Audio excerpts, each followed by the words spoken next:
사실 우리가 사는 게 참 만만하지 않습니다. 날씨도 맑고 화창한 날보다 춥고 덥고 흐린 날이 많은 것처럼 느껴지는 것도 아침에 일어나서 잠들 때까지 편안한 일이 별로 없어서일 것입니다. 내 마음을 얼마나 돌보면서 살고 계신가요?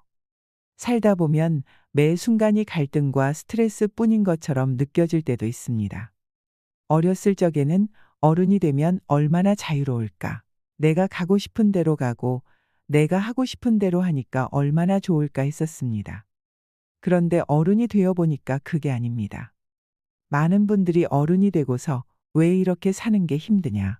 내가 꿈꾸었던 어른의 삶은 이런 것이 아니었는데 하며 하소연하는 경우가 많습니다. 마음은 그렇지 않은데 표현하는 것에 더 서툴러지고 나이가 들어가면 갈수록 미래가 걱정되고 불안하고 그래서 화도 더 많이 내게 된다고 하시는데요. 평생을 이러한 감정의 소용돌이 속에서 살아오신 노인분들은 내 삶을 책으로 쓰면 책 서너 권은 나올 것이라 말하기도 하십니다. 흔히 삶은 한 편의 드라마라고 하는데요. 여러분들께서는 드라마의 어디쯤에 서 계신가요? 드라마의 중반을 달려가시는 분들도 있을 것이고 결말에 다다랐다고 느끼시는 분들도 있을 것입니다. 드라마를 보면 꼭 들어가 있는 것이 있습니다. 무엇일까요? 그것은 갈등입니다. 삶의 갈등 말이죠. 놀이터에 가보면 시소가 있는데요. 아무도 타지 않고 있을 때는 이 시소가 평형을 이루고 있습니다. 하지만 누가 타는 순간 시소는 올라가거나 내려갑니다. 바로 그것이 우리의 삶인 것입니다. 우리 마음은 시소와도 같아서 아무리 과학이 발달한다고 한들 내 마음에 쏙 들게 다스리지 못하는 것이 사람의 마음입니다. 다만 노력할 뿐이죠. 이것이 인생입니다. 우리는 누구나 내 삶이 직선으로 상승세를 타면서 계속 나아가기를 바라지만 마음처럼 쉽지 않다는 것은 조금만 살다 보면 금방 알게 됩니다. 내 마음대로 되지 않는 삶 속에서 매일 상처받고 슬퍼합니다. 불안하고 우울하고 화나고 예민해지고 피해의식도 갖게 되죠. 누구나 심리적으로 안정되고 단단해질 수 있길 원합니다. 하지만 머리로는 알아도 말처럼 잘 되지가 않지요. 마음 내려놔야 되는 것도 알고 욕심을 버려야 되는 것도 알고 그리고 저 사람이 나를 배신하고 상처를 줘도 나를 위해서 내가 그냥 용서하고 잘 사는 것이 최고의 복수라는 걸 알지만 문제는 머리 따로 마음 따로 논다는 것입니다.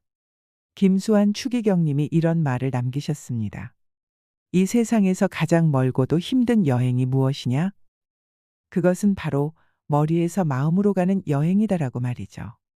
그 멀고도 힘든 여행을 어떻게 효율적으로 갈 수 있을까요? 갈등이라는 것은 서로 반대되는 두 마음, 두 생각, 두 사람이 서로 내가 옳다고 주장하면서 일어나는 것입니다. 우리가 스트레스 받는다 이런 말을 많이 하는데요. 스트레스는 결국 이러한 갈등으로 인해서 마음의 균형과 조화, 평상심을 잃게 만드는 모든 것들이라고 할 수 있습니다. 그런데 그것 아시나요? 우리는 힘든 일만 스트레스라고 생각하지만 즐거운 것도 스트레스입니다. 어렸을 적에 학교 다닐 때 소풍을 간다고 하면 소풍 가서 즐겁게 친구들하고 놀 생각, 엄마가 맛있게 싸주신 김밥 먹을 생각을 하면 잠이 안 왔습니다. 마음의 균형과 조화, 평상심을 잃어버리게 되는 것입니다. 마음이 뛰고 흥분이 돼서 기분이 좋기 때문입니다. 그러면 마음의 균형과 조화, 평상심을 잃고 만드는 것은 똑같은데 우리는 그 즐거운 일은 왜 스트레스라고 생각하지 않을까요? 즐거운 일, 즐거운 스트레스는 갈등이 없기 때문입니다. 만약에 어떤 일을 해야 되는데 하기가 싫습니다. 그런데 내가 꼭 해야 하는 일이면 기꺼이 할 텐데 상사가 이것도 해 그러면 화가 나죠. 아니 왜 내가 해야 하지? 이런 마음이 듭니다. 스트레스가 됩니다. 그리고 어떤 일을 할 때 우리가 자신이 있으면 스트레스가 될 수 없습니다. 그런데 이거 내가 과연 할 수 있을까? 그래서 안 하고 싶어. 하고 난 다음에 결과가 두려워. 어떤 평가를 받을까? 이런 생각에 사로잡히면 이것도 스트레스가 됩니다. 내가 정말 하고 싶고 그리고 그것을 하는 데 있어서 자신이 있고 이것을 했을 때 모든 사람들이 나한테 좋은 평가를 내릴 것이라고 생각하면 그것은 스트레스가 아닌 것입니다. 이 지구상에 존재하는 동물들 중에서 죽을 때까지 노화도 없고 병에도 안 걸리는 동물이 있다고 합니다. 그것은 새입니다. 평균 수명이 100년인 앵무새도 있고 알바트로스라는 새는 평균 150년이나 산다고 합니다. 그리고 갈매기도 평균 70년에서 80년을 사는데 그 사이에 노화도 없이 병이 안 걸린다면 행복하겠죠. 그런데 왜 이 새들이 노화도 없이 병에도 안 걸리고 사냐 하면 새는 스트레스를 푸는 방법이 너무 간단하기 때문이라고 합니다.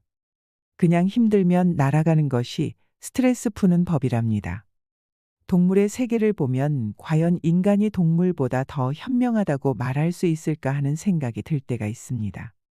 동물들은 자기가 살아가면서 경험하는 스트레스를 아주 단순하게 극복합니다. 나보다 약한 동물이 있으면 싸우고 나보다 강한 동물이 있으면 도망갑니다. 그런데 우리는 싸우기도 두렵고 도전하기도 두렵고 회피하기도 두렵고 이 갈등 사이에 있기 때문에 사는 게 힘든 것입니다. 그런데 이렇게 자유롭게 사는 새도 가느다란 실 한 오라기에 묶어 놓으면 날지를 못합니다. 지금 우리는 스스로 실 한 오라기에 묶여 살고 있는 것은 아닐까요? 나를 이 세상에 묶어두는 실오라기가 얼마나 많은지 생각해 보셨으면 합니다. 건강하고 까칠하게 나이 들어가야 한다는 말이 있는데요. 건강한 까칠함이라는 것은 도대체 뭘까요? 김수환 추기경님이 말씀하신 머리에서 마음으로 가는 여행을 좀 더 빠르고 효율적으로 갈 수 있도록 도와주는 마음의 지혜입니다. 공자는 나이 40에는 미혹되지 않아 내가 하는 일에 흔들림이 없으며 쉰에는 하늘의 뜻을 알아 내가 받은 소명이 무엇인지 알고 예순이면 귀가 순해져서 남의 어떤 말도 순화해서 들었다고 하는데 나이를 먹는다고 무조건 그렇게 되는 것도 아니었지요. 오히려 나이가 들어갈수록 의심도 많아지고 불안도 많아지고 화도 많이 나고 더 까탈스러워지는 것 같다고 하소연하는 분들도 많습니다. 나이 들어갈수록 왜 더 성숙하지 못하고 오히려 이렇게 퇴행을 하는 것 같을까? 원인을 찾아보면 나이 들수록 몸의 지방도 빠지고 근육도 빠지니까 조금만 부딪히면 더 아프고 멍도 잘 드는 것처럼 감정과 감각의 역치도 낮아진다고 합니다. 그래서 과학적으로도 주위에서 오는 그 자극들에 더 많이 예민해지는 것입니다. 그래서 더 자기 마음을 다스리는 것이 필요하지요. 나이가 들어갈수록 지나간 날에 대한 후회도 더 많아진다고 하는데요. 중국 고전인 회남자에 이런 얘기가 있습니다. 20년을 살면 19년이 후회고 30년을 살면 29년이 후회고 40년을 살면 39년이 후회고 50년을 살면 49년이 후회고 60년을 살면 59년이 후회라고 합니다. 그래서 우리는 나이가 들수록 후회가 많아질 수밖에 없습니다. 내가 왜 그때 그랬지? 그때 이것을 했더라면 좋았을 걸. 밤마다 내 과거에 대해 후회하고 죄책감, 자책감으로 잠 못 이루는 날이 많습니다. 그러면서 미래에 대해서도 불안해집니다. 더불어 몸의 기운도 떨어지고 체력도 떨어지고 에너지도 떨어지지요. 과연 남은 날을 제대로 살 수 있을까 그러면서 나를 날아가지 못하게 하는 실오라기를 점점 더 늘리는 것입니다. 우리는 살아가면서 당연히 불안을 느낄 수밖에 없다고도 합니다. 왜냐하면 우리는 1분 1초 후에 어떻게 될지 모르는 존재이기 때문입니다. 그런데 불안하면 평안함을 누릴 수가 없습니다. 불안을 느끼는 요인은 크게 두 가지입니다. 첫째는 성취에 대한 불안감입니다. 나이가 들어가면 갈수록 성취에 대한 불안감이 더 커집니다. 예전보다 기억력도 떨어지는 것 같아. 집중력도 떨어지는 것 같아 하면서 자기 능력에 대해서 자신감이 없어지니까 과연 내가 원하는 것을 이룰 수 있을까 불안해하고 인간관계에 대해서도 불안합니다. 예전보다 더 큰 분노도 자주 느끼고 억울함도 많이 느끼고 그냥 모든 사람들이 다 마음에 안 드니까 또 그런 감정을 표현하면 인간관계도 멀어지니까라는 생각이 꼬리를 물며 점점 더 나이 들어갈수록 불안해질 수밖에는 없는 것입니다. 불안과 우울과 분노는 새 쌍둥이입니다. 같이 가는 감정인 것입니다. 우리는 불안하면 내가 왜 이만한 일에 불안감을 느끼지? 내가 이 정도밖에 안 되나 하면서 우울해집니다. 그러면서 나를 힘들게 한 것은 다른 사람들인데 내가 왜 힘들어 해야 하지 하면서 분노가 생깁니다. 회남자에 또 이런 얘기가 있습니다. 근심과 슬픔으로 화를 많이 내면 병이 생기고 인간관계에 있어서도 애증이 빈번하게 많아지면 재앙이 서로 따르게 된다고 하는데요. 현대의학에서도 몸과 마음은 하나라는 것이 밝혀졌습니다. 그래서 불안하면 과민성 대장염에 걸리기 쉽고 공포감을 많이 느끼면 위궤양에 걸리고 분노를 많이 느끼면 뇌의 기능이 저하된다는 것이 밝혀졌습니다. 나무가 잘 자라게 하려면 적절하게 가지치기를 해줘야 하듯이 우리의 걱정과 불안도 가지치기를 잘 해줘야 합니다. 우리가 살아가기 위해서는 이 불필요한 감정, 불필요한 분노와 우울과 불안을 떨쳐내는 것이 건강한 까칠함입니다. 우리가 아직도 다스리지 못하는 것 세 가지는 자연과 우리의 삶, 그리고 우리의 마음입니다.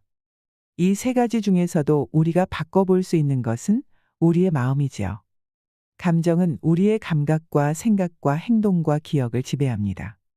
내가 기분이 좋으면 주변에서 향긋한 냄새가 나는 것 같습니다. 그런데 내가 기분이 나쁘면 이상한 냄새가 나는 것 같습니다.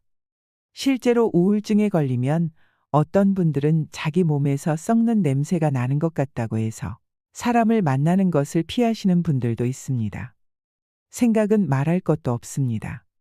우리가 기분이 좋으면 창의적인 아이디어도 떠오르고 내가 다 잘할 수 있을 것 같지만 우울하면 아무 생각도 안 납니다.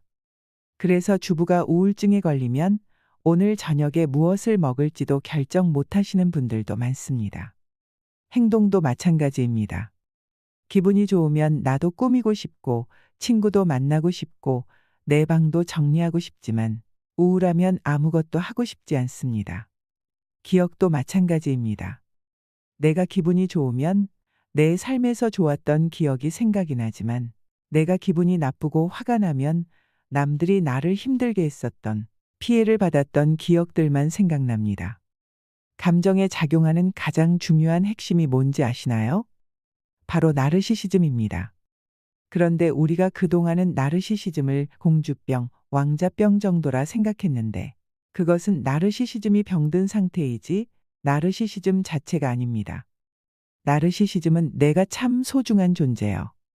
그리고 내가 소중한 것처럼 다른 사람도 소중하고 그래서 나를 가장 소중한 존재로서 세상과 다른 사람들이 그렇게 여겨주기를 바라고 또 나도 상대가 가장 소중한 존재로서 여기도록 노력하는 것이 바로 나르시시즘입니다.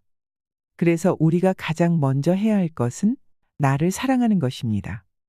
내가 죽는 날까지 나하고 같이 하는 존재는 바로 나입니다. 그리고 나라는 사람은 이 세상에 유일무이하게 존재하죠. 그리고 나는 내 눈을 통해서 세상을 보고 내 귀를 통해서 세상을 듣습니다. 즉, 내 주위에 있는 세상에 대해서 알게 해주는 귀한 존재로서 나를 존중해 주는 것이 필요합니다. 건강하고 까칠하게 사는 방법 4가지만 말씀드리겠습니다. 첫 번째는 멈추고 조절하고 벗어나기. 두 번째는 지나간 일의 무게로부터 자유로워지기. 세 번째는 인간관계도 가지치게 하기. 네 번째는 감정과 불안에 대해 대처하기입니다. 첫 번째로 우리가 음식을 먹으면 소화시키는데 시간이 필요합니다. 마음도 마찬가지입니다. 나한테 스트레스가 있고 갈등이 있으면 그것을 해결하는 데 시간이 필요합니다. 내가 무언가에 흥분되고 분노하고 우울할 때 그것을 다스릴 수 있는 시간을 갖는 것입니다. 힘든 일이 있는데 그게 나한테 어떤 의미가 있고 어떻게 해결해야지 그런 생각을 할 수 있는 능력을 가지고 있는 분들을 건강하다고 합니다. 우리가 살아가면서 얼마나 우리를 자극시키는 게 많나요? 그럴 때 바로 화를 내는 것이 아니라 일단 멈추어야 합니다. 그래서 요즘 명상을 하시는 분들도 많습니다. 생각을 멈추고 자기 호흡에 집중하다 보면 쓸데없는 생각들이 없어진다 하지요. 적절한 분노는 내가 나를 방어하고 사회 정의가 실현되는 데 중요하지만 잘못 사용하면 나도 태우고 상대방도 태울 수 있습니다. 그렇기 때문에 화가 났을 때 스톱하고 내 마음을 다스린 다음에 상대를 모욕하고 무시하지 말고 내가 왜 화가 났는지, 내가 상대한테 무엇을 원하는지만 부드럽고 단호하게 말씀하시길 바랍니다. 화가 났을 때 바로 반격하면 내가 얼마나 화가 났고 상대가 얼마나 잘못했는지에 맞춰서 상대를 모욕하거나 무시하는 말만 하게 됩니다. 이 부분을 깨닫는 것이 인간관계에서 굉장히 중요한 것 같습니다. 차라리 치고받고 싸우는 게 낫습니다. 언어적인 폭력은 신체적인 폭력보다 오래가고 깊은 상처를 남긴다고 합니다. 그 상처는 죽을 때까지 갑니다. 그러니 반드시 상대의 입장을 이해할 시간을 갖고 대응하세요. 그리고 중요한 것은 긍정적인 감정의 표현은 바로 하시고 크게 하시고, 부정적인 감정의 표현은 천천히 하시고 작게 하는 것입니다. 하지만 대부분의 사람들은 인간관계를 맺음에 있어서 꼭 거꾸로 합니다. 긍정적인 감정은 칭찬하지 않고 부정적인 감정이 들 때 그냥 욕만 합니다. 이것을 반대로 하셔야 합니다. 인간관계에 있어서 칭찬 빼놓고는 즉각적으로 반응할 일은 별로 없습니다. 왜 나이 들어갈수록 그렇게 화가 나는 게 많은지, 마음에 안 드는 사람도 많고 해서 쉽게 분노하게 된다면 제가 말씀드린 멈추고 조절하고 벗어나기를 기억하세요. 두 번째로, 지나간 일의 무게로부터 자유로워지기입니다. 50년을 살고 49년이 후회라고 하면 그 후회되지 않은 1년은 뭘까요? 그것은 내가 엄마 뱃속에 있을 때 기억하지 못하는 1년 빼놓고는 살아온 모든 것들이 후회라는 것입니다. 우리 인생에는 되감기가 없습니다. 우리는 과거의 실수나 과거의 무게에서 자유로워져야 합니다. 처음부터 잘하는 사람은 없지요. 그러니까 나의 실수에 대해서 조금 더 너그러워질 필요가 있습니다. 그리고 잘 생각해 보면 그때는 그럴 수밖에 없는 어떤 이유가 있었습니다. 그래서 내 실수에 대해서 조금 더 너그러워져야 되고 웃어 넘길 필요도 있는 것입니다. 우리가 잠을 못 자는 이유는 내가 그때 왜 그렇게 쓸데없는 소리를 했지? 내가 이런 행동을 해서 그 사람이 나를 어떻게 생각할까 곱씹기 때문입니다. 그래서 우리가 힘든 것입니다. 그러면서 우리의 정신적인 에너지가 소모되는 것입니다. 우리가 살아가는 데 있어서 꼭 필요한 것이 칭찬입니다. 나 빼놓고 남들은 너무 잘 사는 것 같고, 그러니까 내가 나를 비하하게 되고 그게 우울증이 되는 것입니다. 남들이 아무리 나를 괜찮다고 하더라도 내가 마음에 안 들어서 나에게 상처를 줍니다. 내가 이 세상에서 제일 못났어. 내가 왜 그런 실수를 했지? 이런 생각에서 벗어나기 위해서는 남과 자기를 비교해서는 안 됩니다. 나와 상대를 비교하는 것은 내 삶에서 기쁨을 훔쳐가는 도둑과 같다는 것을 기억하세요. 세 번째로, 인간관계에 있어서도 가지치기가 필요하다. 그런 말씀을 드리는데요.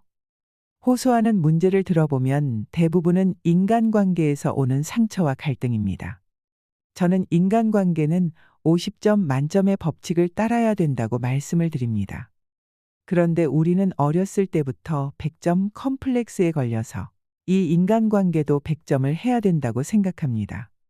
그런데 내 주변에 있는 사람들 중에서 50%만 나를 좋아해도 나름 괜찮은 사람인데, 인간관계를 힘들어 하시는 분들의 특징이 내 주변에 있는 사람들 90명이 나를 좋아하고 10명이 나를 싫어해도 그것 때문에 힘들어합니다. 나하고 똑같은 생각을 하는 사람은 하나도 없습니다. 나는 짬뽕이 좋은데 어떤 사람은 짜장면을 좋아하는 것처럼 내가 아무리 천사처럼 대해도 나를 향해 내숭 떤다고 말하는 사람이 있을 수밖에 없다는 것을 받아들여야 합니다. 내가 누군가를 싫어하듯이 상대도 나를 싫어할 수 있다는 것을 받아들이는 것입니다. 인간관계를 100점 만점으로 하면 내 마음에 드는 사람이 아무도 없지만 50점을 만점으로 하면 내 마음에 드는 사람을 다 찾을 수 있습니다. 네 번째로, 감정과 불안에 대처하기입니다. 사주는 못 바꿔도 팔자는 바꿀 수 있다고 합니다. 사주라는 것은 내가 태어난 해와 월, 일, 시니까 못 바꾸지만 팔자는 에너지이기 때문에 내가 노력하면 바꿀 수가 있는 것입니다. 현대의학에서 밝혀진 것이 피부는 한 달마다, 간은 6주마다, 위벽은 5일마다 바뀌어서 우리 몸의 98%가 새로운 세포로 대체된다는 것이 밝혀졌고, 예전에는 25살이 되면 뇌는 더 이상 성장하지 않는다고 했었지만, 이제는 우리가 죽는 날까지도 성장하고 발전한다는 것이 밝혀졌습니다. 나는 어제의 내가 아니다라는 말이 있습니다. 우리가 계속 성장하고 발전하기 위해서는 내가 지금 경험하는 것들에 대해서 늘 깊은 관심을 가지고 위기에 대처하는 법을 깨닫고 새로운 도전 정신을 배울 수 있는 기회로 받아들여야 된다는 것입니다. 우리한테 꼭 필요한 마음의 양식은 크게 두 가지입니다.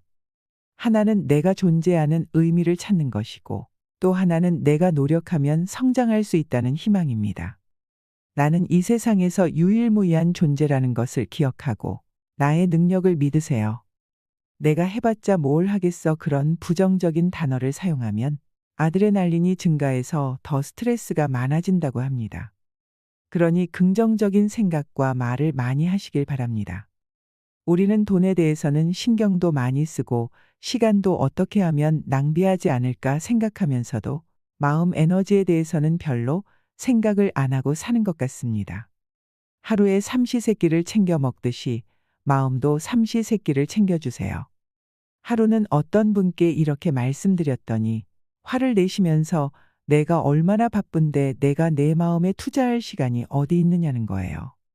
그런데 얼마 뒤에 만났을 때 하시는 얘기가, 내가 아내랑 얘기를 하는데 그동안은 아내가 나한테 말을 걸면 핸드폰을 보든지 TV를 보든지 그랬는데 그날은 아내의 눈을 보고 얘기를 들어줬더니 아내가 그렇게 행복해했다는 거예요. 그러면서 그때 느낀 것이, 이렇게 내가 아내한테 5분만 투자해도 아내가 이렇게 하루 종일 행복하는데 나한테 5분만 투자하면 내가 얼마나 행복할까, 그런 생각이 드셨답니다. 그래서 아무리 바쁘더라도 나한테 5분을 투자했더니 마음이 편안해지고 불필요한 분노와 불안, 우울이 없어지니까 중요한 것에 집중할 수 있는 마음의 여유를 갖게 되더라고 합니다. 여러분들도 이분처럼 꼭 편안해지셨으면 좋겠습니다. 마지막으로 정신 건강을 판단하는 7가지 기준을 말씀드리겠습니다. 현실을 건설적으로 다루어 나갈 수 있는 능력, 변화에 적응하는 능력, 긴장과 불안으로부터 비롯된 증상을 완화시키는 능력, 받는 것보다 주는 것에 더 만족하는 능력, 지속적으로 도움을 주고받는 인간관계를 맺는 능력, 본능적인 공격성을 창의적으로 건설적으로 승화하는 능력, 사랑할 수 있는 능력. 여기에서 몇 가지나 해당되시나요? 이 7가지 능력을 가진 사람이 이 세상에서 가장 행복한 사람입니다. 사람은 내가 행복해지고 싶은 만큼 행복해질 수 있다고 합니다. 마음껏 행복해지시길 바랍니다. 스스로는 세상에 집착하지 말고, 남에게는 온화하고 부드럽게, 일을 당하면 단호하고 결단성 있게, 평소에는 맑고 잔잔하게, 뜻을 이루면 들뜨지 않고 담담하게, 뜻을 못 이루어도 좌절없이 태연하게. 이것이 노화를 늦추고 노년을 건강하게 보내는 최고의 지혜가 될 것입니다. 이상으로 시니어를 위한 모든 것, 시니어 연구소였습니다.